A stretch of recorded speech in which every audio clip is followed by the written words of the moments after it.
ஒருமுறை சோழ மன்னன் புதிய நடராஜர் சிலை ஒன்றை உருவாக்க தங்கத்தை எடை போட்டு சிற்பிகளிடம் தந்தான்.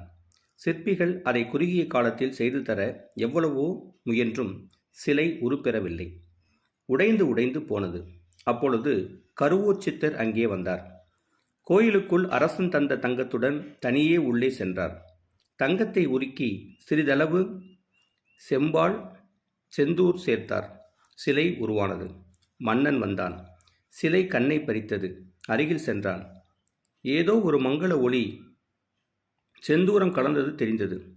கருவூராரை சிறையில் இட்டான். திருமூலர் வந்தார். மன்னனிடம் வெள்ளி கேட்டார். அதை உருக்கினார். அதனுடன் செந்தூரம் கலந்தார். இது சேர்த்தால்தான் ஆண்டவன் சிலை உருவாகும் என்று கூறி கருவூர் சித்தரை விடுதலை செய்ய வேண்டினார்.